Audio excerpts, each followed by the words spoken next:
Mi hijo me llamó por teléfono. Mamá, me caso mañana. Saqué todo el dinero de tus cuentas y vendí la casa. Adiós.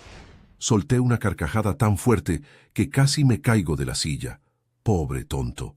No tenía idea de que la casa que acababa de vender no era la que yo habitaba. Lo que hizo fue el error más grande de su vida. Pero antes de entrar en la historia, apóyanos dándole like y suscribiéndote ahora mismo. También quiero saludarlos. Déjenme en los comentarios su nombre, su ciudad y escriban la palabra presente. Quiero saber desde qué lugares tan lejanos me están escuchando. Mi nombre es Beatriz Morales y tengo 61 años.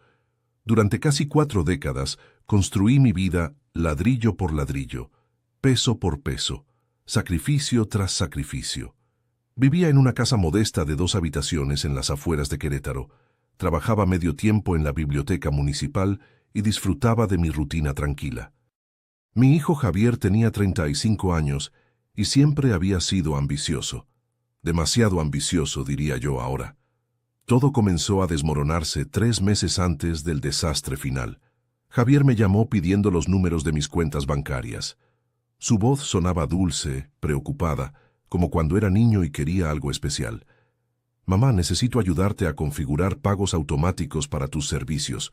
Estás envejeciendo y no quiero que se te olvide pagar algo importante. Dudé. Algo en mi interior me decía que no era correcto. Pero era mi hijo, mi único hijo. Su padre había muerto cuando Javier tenía apenas 11 años y yo lo había criado sola.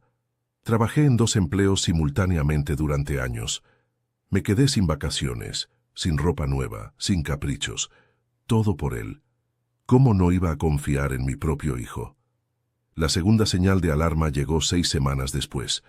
Javier llegó a mi casa con su prometida, Valeria. Ella tenía 27 años. Era hermosa con esa belleza calculadora que me puso nerviosa desde el primer momento. Se sentaron en mi sala y los ojos de Valeria recorrieron cada rincón. Los muebles, los cuadros, el reloj antiguo sobre la repisa. «Esta casa debe valer bastante ahora, Beatriz», dijo, ni siquiera llamándome señora Morales o suegra. «Los bienes raíces en esta zona se han apreciado muchísimo». «Es mi hogar», respondí con firmeza. «No tengo intención de venderla». Javier se rió apretando la mano de ella. «Claro que no, mamá. Valeria solo está conversando». Pero algo en su mirada me revolvió el estómago. Había visto esa expresión antes en hombres que llegaban a la biblioteca buscando libros valiosos para revender. Codicia pura. Luego vinieron los estados de cuenta bancarios. Cada domingo por la mañana revisaba mis cuentas en línea mientras tomaba café. Ese domingo en particular, a finales de octubre, sentí que el mundo se detenía. Mi cuenta de ahorros, donde guardaba 1,240,000 pesos acumulados durante décadas de trabajo, de la pensión de mi esposo, de años negándome pequeños lujos, mostraba un saldo de 11,500 pesos. Mi cuenta corriente estaba vacía, excepto por 487 pesos. Me temblaron las manos mientras marcaba al banco. La representante, una joven amable llamada Sofía, revisó mi historial de transacciones. «Señora Morales, parece que estos retiros fueron autorizados a través de su portal de banca en línea. Las transferencias se hicieron a una cuenta a nombre de Javier Morales. ¿Es su hijo?» No pude hablar. Simplemente colgué. Me quedé sentada en mi cocina durante 3 horas mirando la pared. ¿Cómo pudo hacerme esto? ¿Por qué lo haría? Le había dado todo. Sacrifiqué mi juventud, mis oportunidades, mis relaciones, y así me pagaba. Mi teléfono sonó a la mañana siguiente. Javier. Casi no contesto, pero algo me hizo levantar el auricular. «Hola, mamá». Su voz sonaba alegre, emocionada incluso. «Tengo buenas noticias. Mañana me caso. Valeria y yo decidimos no esperar más. Vamos a tener una ceremonia hermosa en el club campestre». Se me cerró la garganta. «Javier, mis cuentas bancarias...» «Ah, eso». Se rió. Realmente se rió. «Sí, mamá, saqué el dinero. Lo necesitaba para la boda y para nuestro nuevo comienzo. No te preocupes, estarás bien con tu pensión. Y aquí está lo otro. Vendí la casa». Tenía poder notarial de esos documentos que firmaste el año pasado, ¿recuerdas? El cierre fue ayer. Tienes 30 días para mudarte. El mundo se inclinó. ¿Vendiste mi casa? Conseguí un excelente precio, 3.200.000 pesos. Ese dinero va para el enganche de nuestro departamento en la ciudad. Mira, tengo que irme. El de banquetes está llamando. Hablamos después de la luna de miel. Adiós, mamá. La línea se cortó. Me quedé ahí sentada, teléfono en mano, sintiendo el peso de la traición aplastando mi pecho. Entonces, lentamente, algo más surgió dentro de mí. No era enojo todavía. Era algo más frío, algo que hizo que mis labios se curvaran en una sonrisa. Comencé a reír suavemente al principio, luego más fuerte hasta que las lágrimas rodaron por mis mejillas. Javier no tenía idea de lo que acababa de hacer. Esa casa que vendió, la que él pensaba que era mi hogar suburbano modesto valuado en 3.200.000 pesos, acababa de cometer el mayor error de su vida.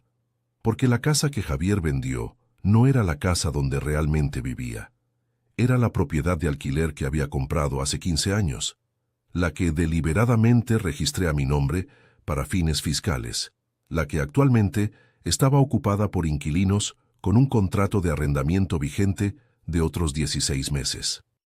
Mi verdadera casa, aquella donde realmente habitaba, libre de hipoteca y valuada en casi 5.800.000 pesos, estaba en un fideicomiso bajo el nombre del patrimonio de la madre de mi difunto esposo. Javier ni siquiera sabía que existía. Amigos, cada historia que les cuento sale todos los días, pero YouTube solo se las mostrará si tocan el botón rojo de suscribirse. Por favor, háganlo ahora mientras estoy hablando. Toquen suscribirse, activen la campanita y nunca se perderán una historia. ¿Ya lo hicieron? Gracias. Oh, mi tonto y codicioso hijo. ¿Qué habías hecho? La risa se desvaneció, dejando atrás algo más duro, algo que se instaló en mis huesos como hielo. Me senté en mi mesa de cocina, mi verdadera mesa de cocina, y me obligué a pensar con claridad. ¿Qué había perdido realmente? La propiedad de alquiler que Javier vendió crearía una pesadilla legal para él. Los compradores descubrirían inquilinos con un contrato válido. La familia Ramírez había vivido ahí durante 4 años y les quedaban 16 meses en su contrato actual. Javier enfrentaría demandas de los compradores por fraude, posiblemente cargos criminales por vender una propiedad que no tenía derecho a vender. El poder notarial que mencionó, yo nunca había firmado tal documento. Nunca. Mis ahorros robados dolían más. 1.240.000 pesos representaban mi seguridad, mi libertad, mi futuro cuidado médico. Ese dinero estaba destinado a asegurar que nunca fuera una carga para nadie. Qué amargamente irónico que mi propio hijo lo hubiera robado para evitar que yo fuera una carga para él. Pero aquí estaba lo crucial que Javier no entendía. Yo no era indefensa. No era una anciana confundida que simplemente aceptaría esta traición. Había pasado décadas trabajando en oficinas legales antes de convertirme en bibliotecaria. Entendía contratos, derecho de propiedad y fraude. Más importante aún, había mantenido registros meticulosos de todo. Abrí mi archivero y saqué la carpeta etiquetada Propiedad de Renta, calle Robles. Adentro había copias del contrato de arrendamiento con los Ramírez, prueba de su depósito de seguridad y mi propia escritura de la propiedad. Nunca le había dado a Javier poder notarial. Cualquier documento que afirmara tener era falsificado u obtenido mediante engaño.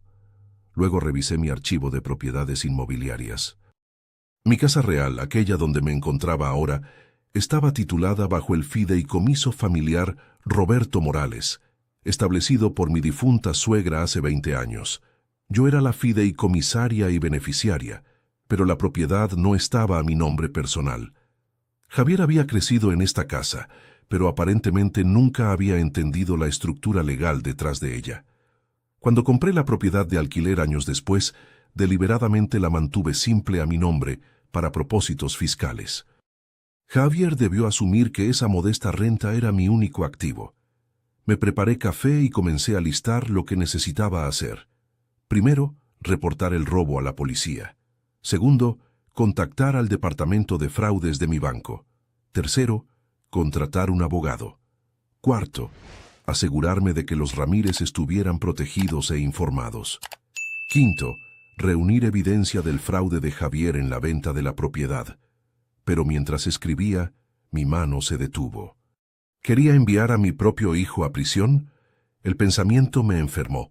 A pesar de todo, seguía siendo el niño pequeño al que mecí para dormir, el adolescente al que ayudé con la tarea, el joven del que estuve tan orgullosa cuando se graduó de la universidad.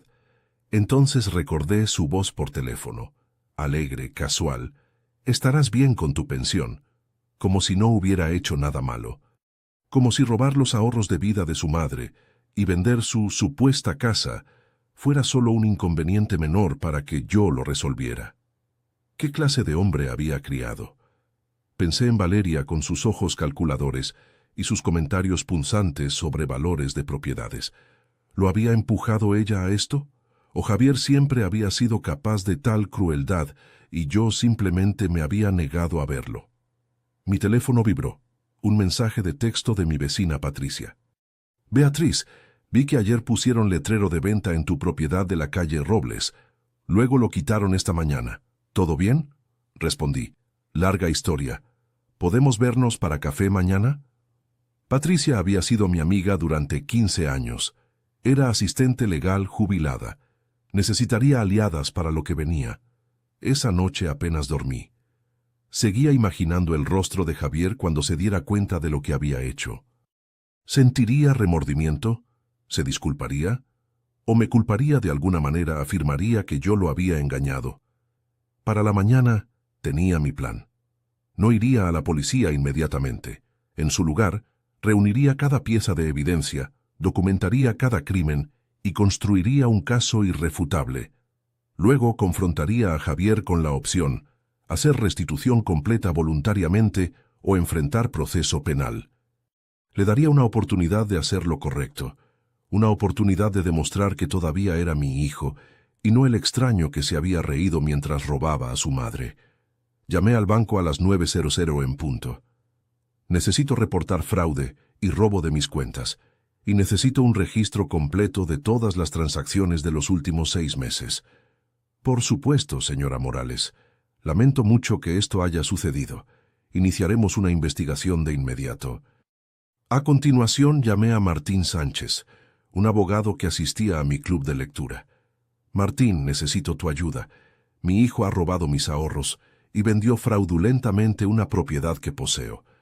Necesito representación legal y necesito que sea confidencial hasta que esté lista para actuar». Hubo una pausa. «Beatriz, esto es serio. ¿De cuánto estamos hablando?» 1.240.000 pesos en robo de efectivo. Aproximadamente 3.200.000 pesos en ganancias de venta fraudulenta de propiedad. Dios mío. «Sí, te ayudaré. Ven a mi oficina esta tarde».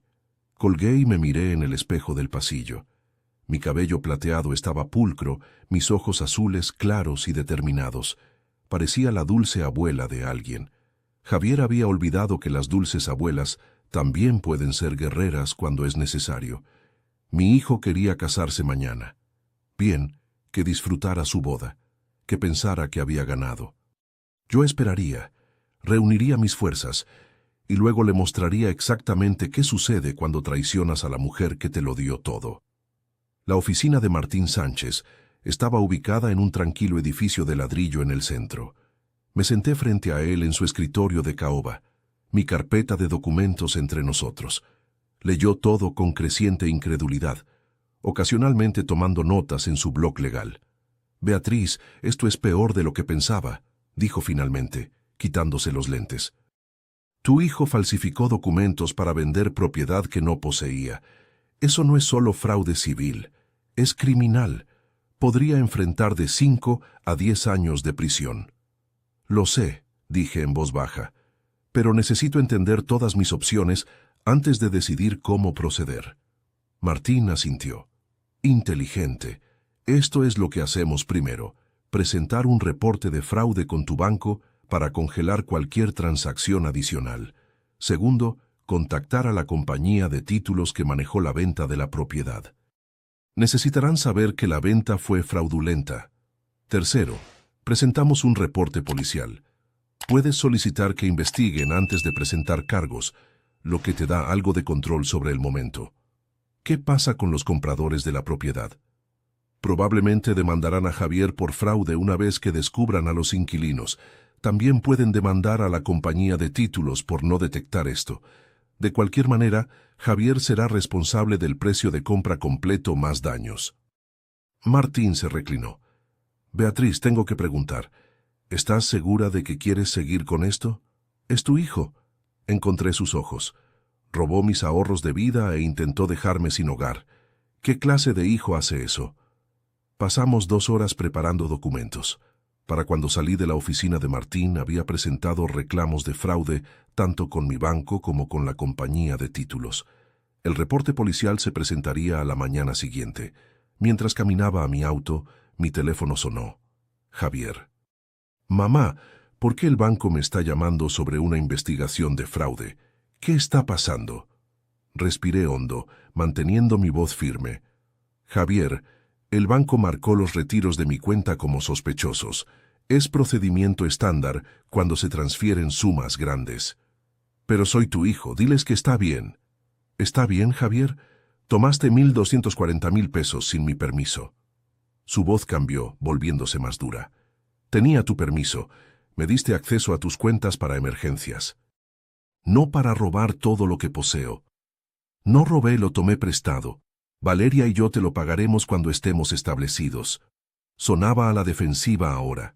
Atrapado. Y la venta de la casa fue completamente legal. Tenía poder notarial. Javier, nunca firmé papeles de poder notarial. Silencio. Luego, sí lo hiciste. El año pasado, ¿recuerdas cuando estuviste enferma de neumonía? Los llevé al hospital. Se me heló la sangre. Había estado enferma el año pasado, hospitalizada durante 4 días con neumonía severa. Apenas recordaba ese tiempo. La fiebre, la medicación, el agotamiento. Había aprovechado Javier mi enfermedad para que firmara documentos que no entendía. Necesito ver esos papeles, dije. Mamá, deja de ser difícil. Todo es legal. Solo llama al banco y diles que retiren la investigación. Su voz se volvió suplicante. Por favor, la boda es mañana. No quiero este estrés. Deberías haber pensado en eso antes de robar a tu madre. Colgué antes de que pudiera responder. Esa tarde Patricia vino con vino y simpatía. Le conté todo, viendo su rostro cambiar de shock a enojo.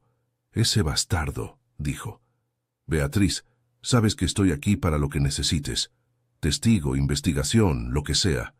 Gracias. En realidad sí necesito algo.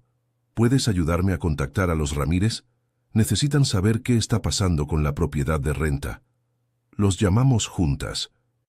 El señor Tomás Ramírez contestó, su voz preocupada. Señora Morales, ¿está todo bien? Expliqué la situación tan gentilmente como pude. Hubo un largo silencio.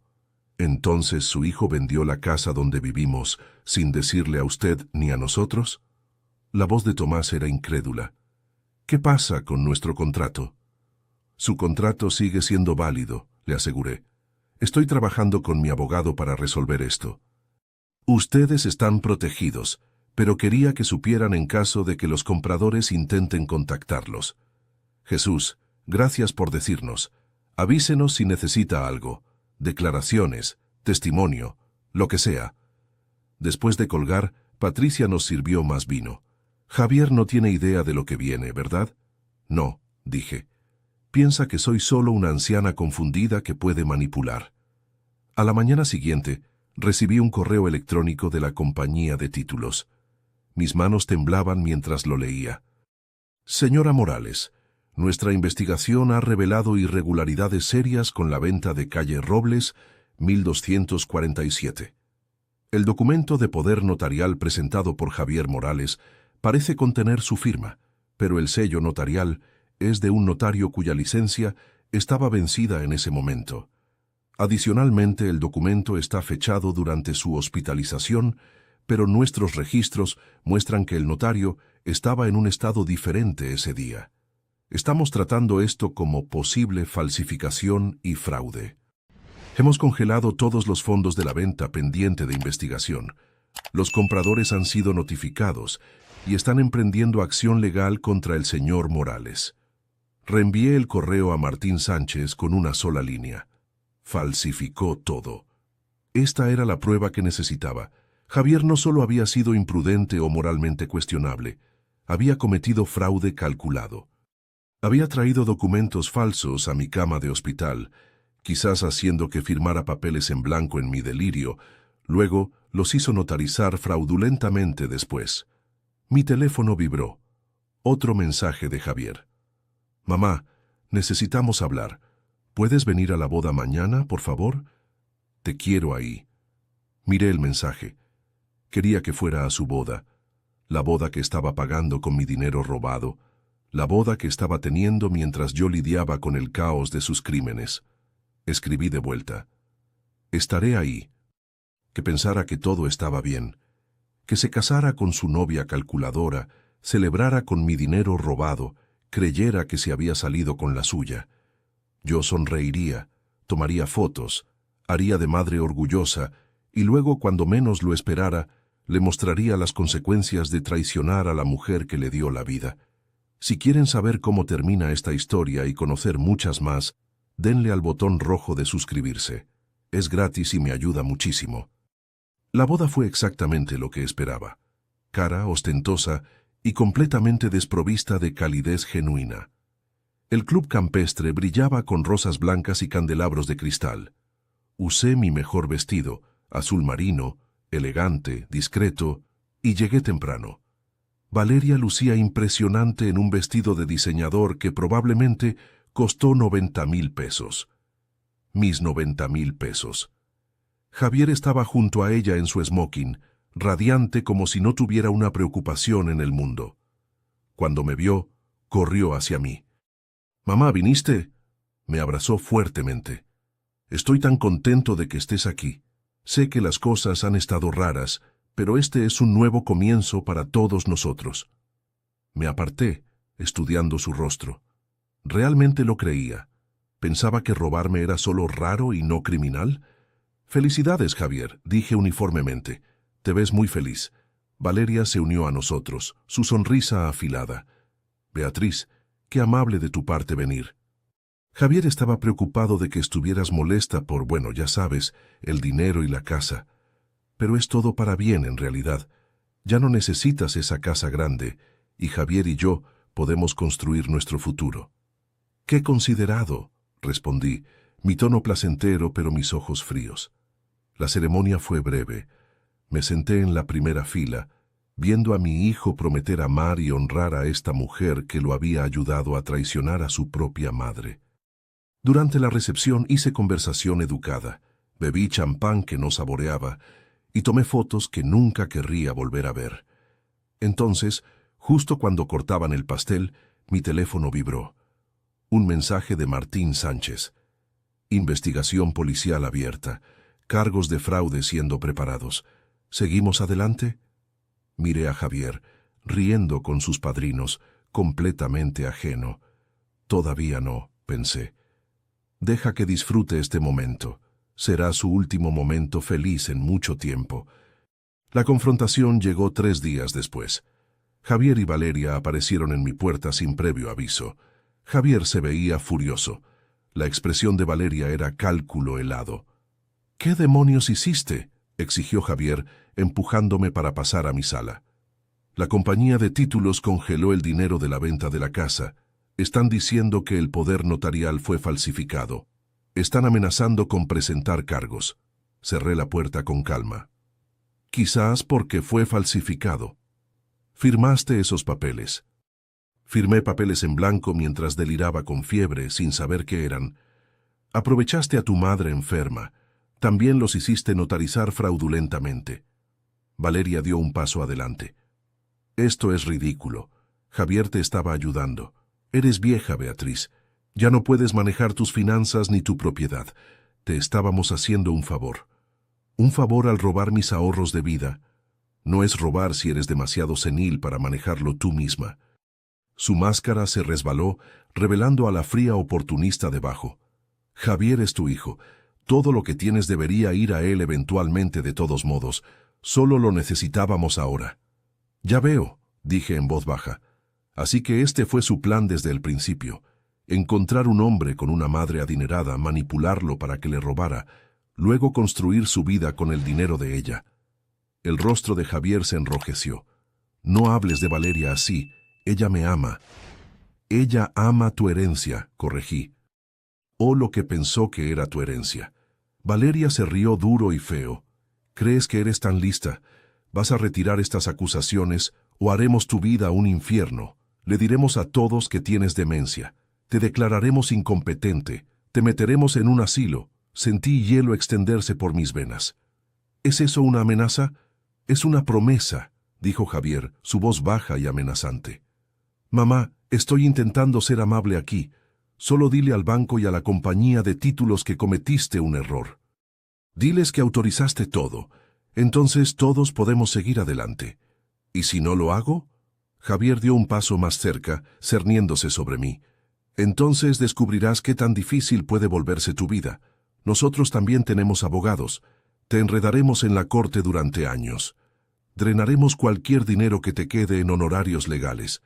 Nos aseguraremos de que todos sepan que eres una anciana confundida que no puede recordar lo que firmó. Por un momento sentí miedo genuino. No de sus amenazas tenía evidencia de mi lado, sino de lo que mi hijo se había convertido. Este hombre enojado y amenazante era un extraño usando la cara de Javier, pero no había sobrevivido 37 años sola siendo débil. «Salgan de mi casa», dije, mi voz como acero. «Ambos, ahora». «Mamá, fuera. Tienes 5 segundos antes de que llame a la policía. 1, 2. Se fueron, Valeria escupiendo maldiciones, el rostro de Javier retorcido de rabia. Mientras su auto se alejaba, me senté pesadamente en mi sofá, mis manos temblando. La máscara se había caído. Ahora sabía exactamente con quién estaba tratando. Llamé a Martín a la mañana siguiente. «Presenta el reporte policial. Presiona cargos completos. Quiero que sean procesados al máximo alcance de la ley». «¿Estás segura?» «Completamente». Durante los siguientes días no hice nada más que descansar. Leí libros, atendí mi jardín, almorcé con Patricia. Necesitaba recuperar mi fuerza, tanto física como emocional. La confrontación me había sacudido más de lo que quería admitir, pero mientras regaba mis rosas, sintiendo el cálido sol en mi rostro, sentí algo más creciendo dentro de mí, determinación fría y absoluta. Javier y Valeria habían hecho su elección, ahora vivirían con las consecuencias. Una semana después de nuestra confrontación, Javier llamó. Su voz era diferente, más suave, casi infantil. La voz que solía usar cuando era joven y quería algo. «Mamá, ¿podemos hablar, por favor?» Consideré colgar. En cambio, dije, «Te escucho. He estado pensando mucho sobre todo, sobre lo que hice». Hizo una pausa y escuché emoción genuina en su voz. ¿O era solo buena actuación? «Estuve mal, mamá. Lo veo ahora. Dejé que Valeria se metiera en mi cabeza. Dejé que el estrés de planear la boda me enloqueciera. Pero eres mi madre. Nunca debí». Su voz se quebró. «Lo siento mucho, mamá. Por favor, ¿podemos arreglar esto?» Parte de mí, la parte que recordaba mecerlo de bebé, enseñarle a andar en bicicleta, animarlo en sus graduaciones.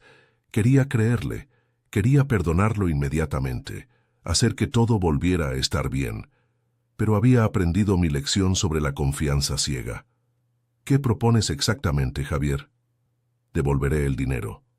Todo. Valeria y yo sacaremos un préstamo si es necesario. Y lo de la casa, lo arreglaré. Me aseguraré de que los compradores no demanden. Manejaré todo». Estaba hablando rápidamente ahora, urgentemente.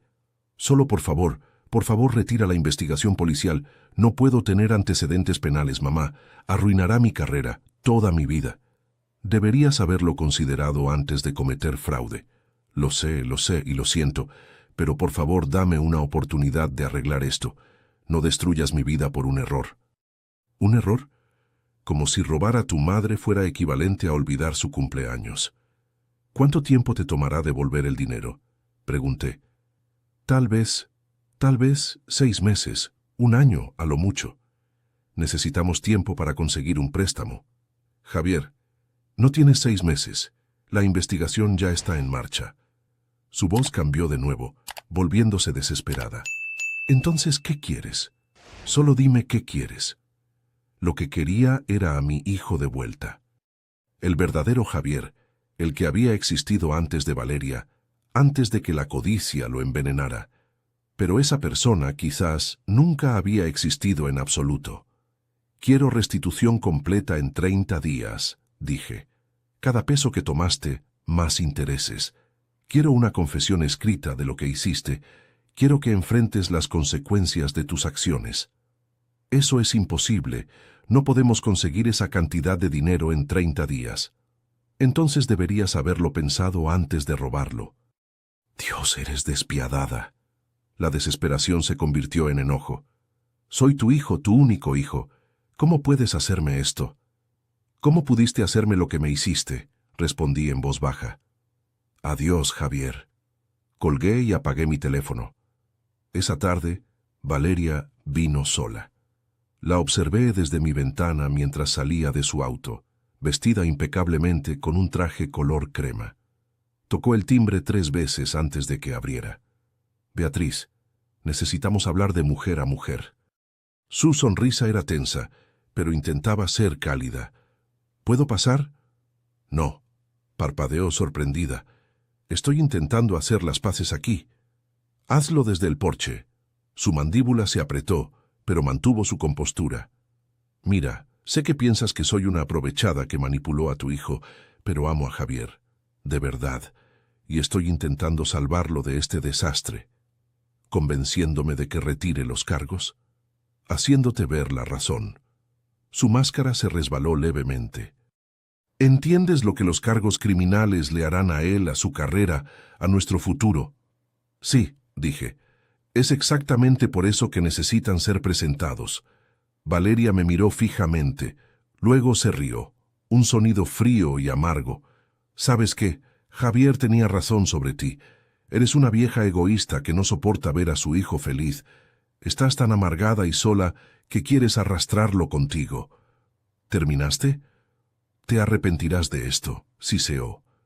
Cuando Javier esté en prisión, cuando tu relación esté destruida para siempre, te darás cuenta de que elegiste dinero sobre tu propio hijo.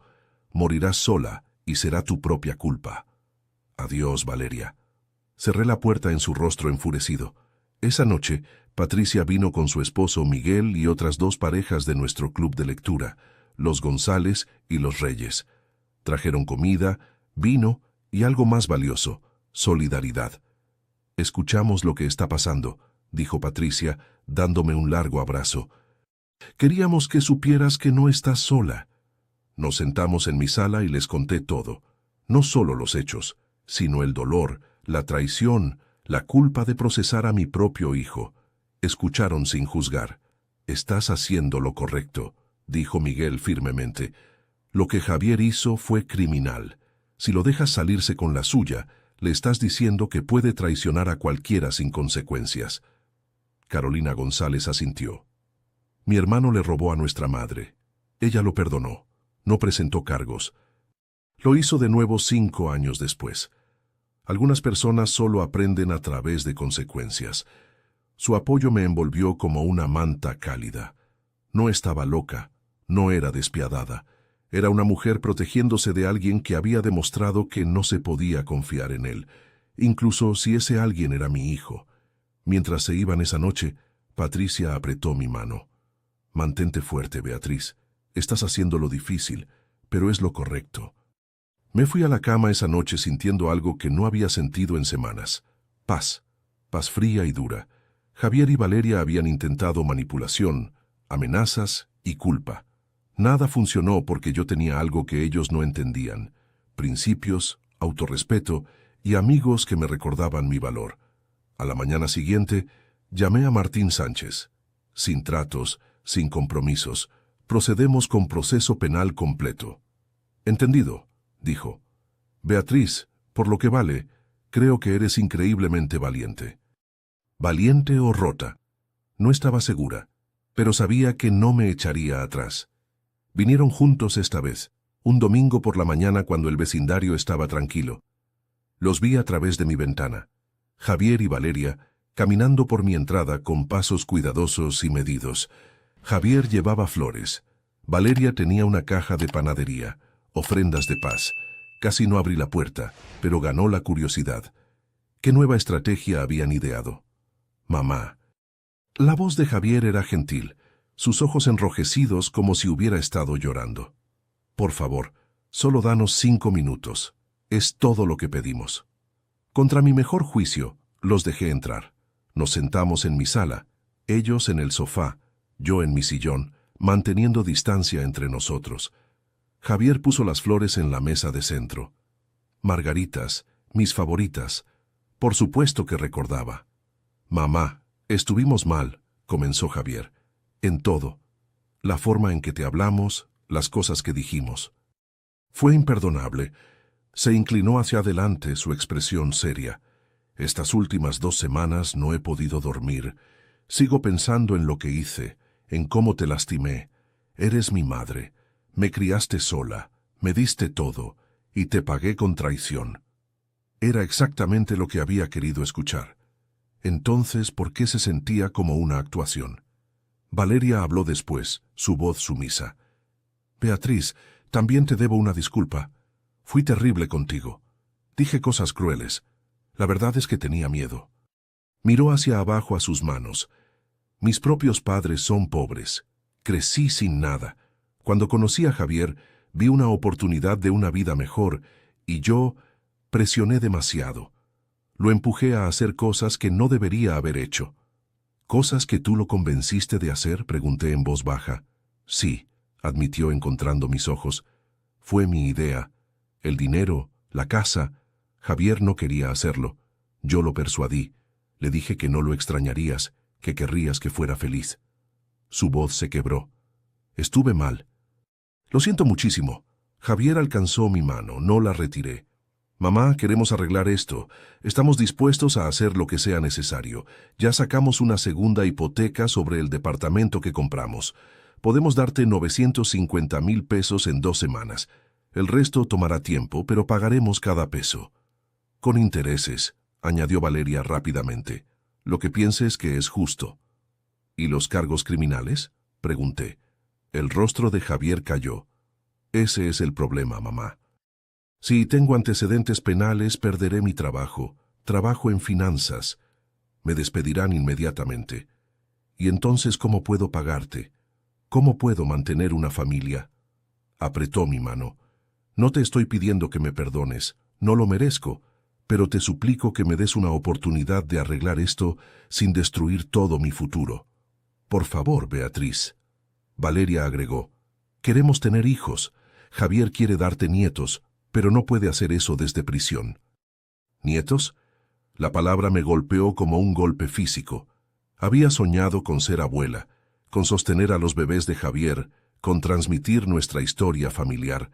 Sabían exactamente dónde atacar. Piénsalo, presionó Javier. ¿Realmente quieres que tus nietos visiten a su padre en prisión? ¿Quieres que crezcan sabiendo que su abuela metió a su padre tras las rejas? Los estudié a ambos. La actuación era buena. Las lágrimas de Javier parecían genuinas. El remordimiento de Valeria se veía real. Claramente habían ensayado esto cuidadosamente, pero noté pequeñas cosas. La forma en que los ojos de Valeria seguían mirando su reloj. La forma en que el agarre de Javier en mi mano se apretaba cuando no respondía inmediatamente. La tensión en sus hombros enrollada como resortes. ¿Qué pasa si digo que no?, pregunté suavemente. El cambio fue instantáneo. La expresión de Javier se endureció. Valeria se recostó, brazos cruzados. «Entonces estás eligiendo destruir a tu hijo», dijo Javier secamente. «¿Y para qué? Dinero que ni siquiera necesitas. Tienes tu preciosa casa, tu vida cómoda. Estás quitándome la mía por despecho». «No es despecho, es justicia». ¿Justicia? Valeria se rió duramente. ¿Quieres hablar de justicia? ¿Qué tal equidad? Javier es tu único hijo. Todo lo que tienes irá a él cuando mueras de todos modos. Solo lo necesitábamos antes, eso es todo. ¿Entonces estás diciendo que debería haber muerto antes? ¿Hecho las cosas más convenientes para ustedes? No tuerzas mis palabras. Valeria espetó. Estoy diciendo que eres una vieja vengativa que no soporta ver a su hijo feliz con alguien que no seas tú. Javier no me defendió. Solo observó esperando ver si este enfoque funcionaría donde la bondad había fallado. Me levanté lentamente. Salgan. Mamá, fuera. Mi voz temblaba de rabia. Vienen a mi casa con sus lágrimas falsas y sus manipulaciones, intentando culparme para que los deje robarme sin consecuencias. ¿Creen que no veo lo que están haciendo? Javier se levantó, su rostro enrojeciendo de ira. Te vas a arrepentir de esto. Cuando esté sentado en una celda de prisión, cuando Valeria me deje porque no puedo proveer para ella, cuando estés sola en cada día festivo por el resto de tu vida, recuerda que elegiste esto. Yo no elegí esto, dije fríamente. Tú lo hiciste el día que decidiste robarle a tu madre. Valeria agarró el brazo de Javier. Vámonos, no vale la pena. Que se pudra sola en esta casa con su precioso dinero. Salieron furiosamente, azotando la puerta detrás de ellos. Me quedé en mi sala temblando, no de miedo, sino de furia. Habían intentado todo, disculpas, manipulación, culpa, amenazas. Me habían ofrecido nietos como una ficha de negociación, como si sacrificara mi autorrespeto por bebés hipotéticos. Pero bajo la ira sentí algo más. Un pequeño hilo frío de miedo. ¿Y si Javier tenía razón? ¿Y si estaba destruyéndolo? ¿Y si años después me arrepentiría de esta elección? No. Aparté los pensamientos. Había visto detrás de sus máscaras hoy. Había visto el cálculo, la manipulación, la completa falta de remordimiento genuino. No estaban arrepentidos de haberme lastimado. Estaban arrepentidos de haber sido atrapados. Recogí las margaritas que Javier había traído y las tiré a la basura. Luego llamé a Martín Sánchez. Acaban de intentar manipularme para que retire los cargos, le dije. Ofrecieron restitución parcial a cambio de no procesarlos. ¿Qué les dijiste? Les dije que salieran de mi casa. Hubo una pausa, luego la risa cálida de Martín. Bien por ti, Beatriz. Eso requirió verdadera fuerza. ¿Fuerza? ¿Era eso? ¿O era terquedad, orgullo, venganza? Ya no lo sabía, pero sabía que no podía retroceder ahora. No cuando me habían mostrado tan claramente quiénes eran realmente. Esa noche me quedé despierta, las palabras de Javier resonando en mi mente. Te vas a arrepentir de esto. Tal vez lo haría, pero me arrepentiría aún más de traicionarme a mí misma. La fecha de la corte llegó 6 semanas después. Martín me había preparado para todo. El proceso, las preguntas, la probabilidad de que Javier aceptara un acuerdo de culpabilidad. Pero Javier, terco y delirante, se había negado. Insistió en luchar contra los cargos, convencido de que un jurado se pondría del lado de un hijo sobre su madre vengativa. Usé un traje gris simple y maquillaje mínimo. Martín me había aconsejado lucir comprensiva pero fuerte. No eres una víctima, dijo. Eres una sobreviviente. El juzgado era frío, luces fluorescentes reflejándose en pisos pulidos. Me senté detrás de la mesa de la fiscalía, mis manos dobladas calmadamente en mi regazo. Javier se sentó al otro lado del pasillo con Valeria y su abogado, un hombre de traje elegante llamado Ricardo Chen, que se especializaba en defensa de delitos de cuello blanco. Cuando los ojos de Javier se encontraron con los míos, vi algo que no esperaba, miedo genuino. Bien, estaba comenzando a entender que esto era real. La fiscal, una mujer seria llamada Andrea Valenzuela, había construido un caso abrumador. Registros bancarios mostrando las transferencias no autorizadas, testimonio de la compañía de títulos sobre el poder notarial falsificado, análisis experto de la notarización fraudulenta, el testimonio de los Ramírez sobre la venta ilegal de propiedad. La estrategia de defensa de Javier se volvió clara. pintarme como confundida y vengativa, afirmar que había actuado con mi permiso y sugerir que ahora simplemente estaba teniendo remordimientos por ayudar a mi hijo. Chen se levantó para su declaración inicial. Damas y caballeros, este es un caso sobre malentendidos familiares y arrepentimiento del comprador.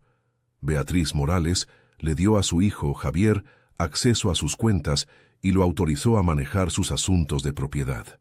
¿Por qué? Porque tiene 61 años, vive sola y necesitaba ayuda manejando sus finanzas. Javier no robó a su madre, actuó con su bendición. Pero ahora, influenciada por terceros y sufriendo de lo que demostraremos es confusión relacionada con la edad, la señora Morales ha reescrito la historia para retratarse como víctima. Sentí rabia hervir en mi pecho, pero mantuve mi expresión neutral. El juicio procedió metódicamente. Andrea llamó testigo tras testigo, construyendo su caso ladrillo por ladrillo. El representante del banco testificó que había llamado inmediatamente al descubrir los fondos faltantes, angustiada y confundida. El representante de la compañía de títulos explicó los documentos fraudulentos. El experto en grafología mostró cómo mi firma en los papeles de poder notarial no coincidía con mi firma normal. Era temblorosa, incierta, consistente con alguien firmando bajo coacción o mientras estaba gravemente enferma. Luego vino mi testimonio. Tomé el estrado, puse mi mano en la Biblia y juré decir la verdad. Andrea me guió a través de mi historia gentil, pero firmemente. Expliqué mi relación con Javier, mi orgullo de criarlo solo, mi devastación al descubrir su traición. «Señora Morales», preguntó Andrea, ¿le dio permiso a Javier para retirar 1,240,000 pesos de su cuenta de ahorros? No, dije claramente. Nunca. ¿Le dio permiso para vender su propiedad de renta? No. Esa propiedad genera ingresos que complementan mi retiro. Nunca autorizaría su venta. ¿Firmó papeles de poder notarial dándole a Javier control sobre sus finanzas? No conscientemente. Estaba hospitalizada con neumonía severa. Mi fiebre llegó a 40 grados. Javier trajo papeles a mi cama de hospital. Me dijo que eran formularios de seguro. Apenas estaba consciente. No recuerdo firmar nada. Chen me interrogó agresivamente, intentando pintarme como vengativa y confundida, pero me había preparado para esto. Mantuve la calma, respondí cada pregunta directamente y nunca perdí la compostura. ¿No es verdad, señora Morales, que resiente el matrimonio de Javier con Valeria? No. Resiento que Javier robara mis ahorros de vida. Ha tenido discusiones sobre su relación, ¿verdad? Hemos tenido discusiones, pero esto no es sobre su elección de esposa. Esto es sobre robo y fraude. Es una mujer solitaria, ¿no? Viviendo sola, sin familia cercana aparte de Javier. Estoy contenta con mi vida, señor Chen. Ser independiente no me hace vengativa. Chen intentó varios ángulos más, pero nada se pegó. Tenía la verdad de mi lado. Entonces Javier tomó el estrado. Chen lo guió a través de su versión de los eventos. Cómo estaba preocupado por mí, cómo le había pedido ayuda con las finanzas, cómo había estado tan feliz de ayudar con su boda. La actuación de Javier fue pulida, simpática. Luego Andrea se levantó para el contrainterrogatorio y todo se desmoronó. Señor Morales, testificó que su madre le pidió ayuda para manejar sus finanzas. ¿Cuándo exactamente hizo esta solicitud? Javier vaciló. Fue continuo durante varios meses. ¿Puede proporcionar cualquier documentación de este arreglo? ¿Correos electrónicos, mensajes de texto o cartas? Fue verbal, ya veo. ¿Y los papeles de poder notarial? Dijo que ella los firmó voluntariamente en el hospital. Sí, pero el notario cuyo sello aparece en esos documentos estaba en Cancún ese día. El hospital está en Querétaro. ¿Cómo atestiguó ese notario la firma de su madre? El rostro de Javier palideció. Yo no sé. Tal vez hay un error en los registros. ¿Un error? ¿O falsificó la notarización después de obtener la firma de su madre bajo falsos pretextos? No falsifiqué nada. Señor Morales, hablemos de la venta de la propiedad. ¿Informó a los compradores que la casa tenía inquilinos con un contrato activo? Yo pensé que habían sido notificados. ¿Por quién? El agente de bienes raíces debería... Usted se estaba representando como el dueño de la propiedad con plena autoridad para vender. ¿No tenía la responsabilidad de divulgar todos los hechos materiales?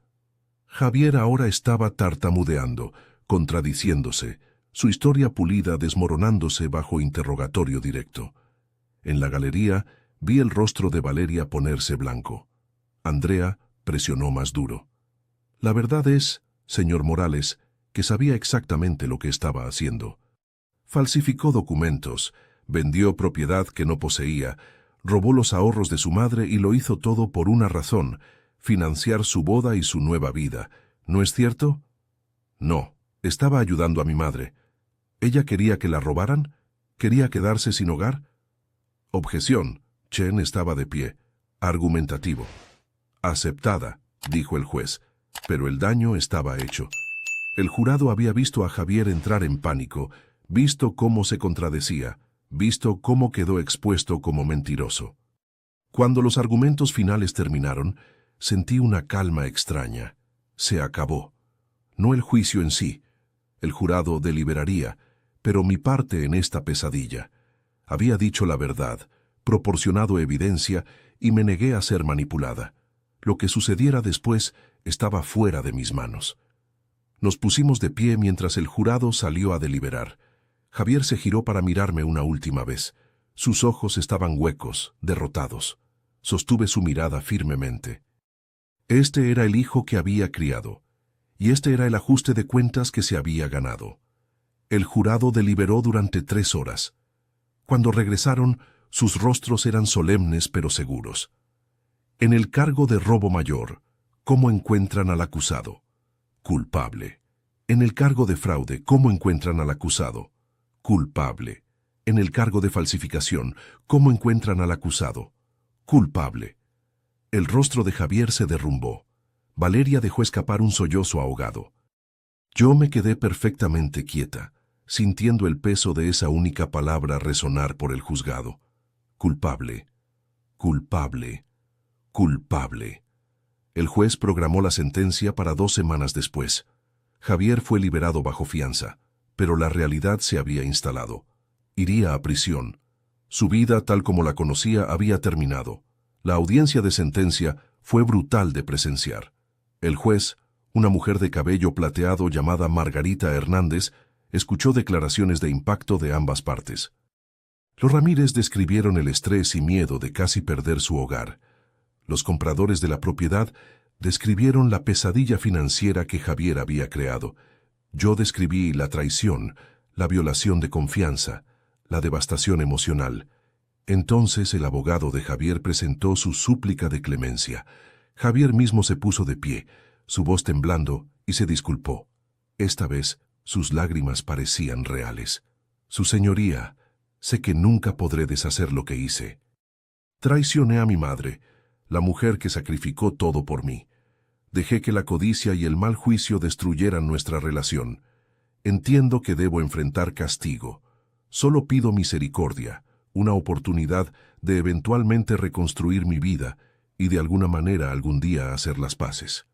La jueza Hernández lo miró por un largo momento, su expresión ilegible. Señor Morales, usted no cometió un error. Hizo una serie de elecciones calculadas. Falsificó documentos. Explotó la enfermedad de su madre. Cometió fraude contra múltiples partes. Estos no fueron crímenes de pasión o desesperación. Fueron crímenes de derecho y codicia. Hizo una pausa. No mostró remordimiento hasta que fue atrapado. Amenazó a su madre cuando buscó justicia.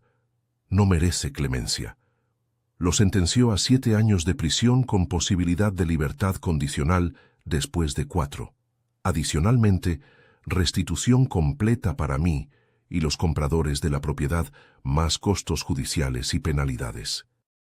El total llegó a más de 1.900.000 pesos.